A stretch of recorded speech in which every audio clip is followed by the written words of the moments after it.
Merhaba değerli Tuna Anadolu Lisesi öğrencileri. Bugün okulumuz koridorlarında başarının izini sürüyoruz.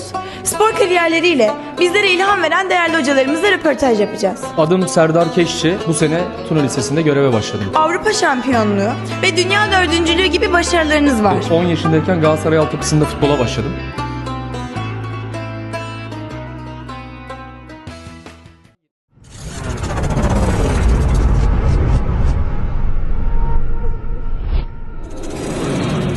Merhaba değerli Tuna Anadolu Lisesi öğrencileri. Bugün okulumuz koridorlarında başarının izini sürüyoruz.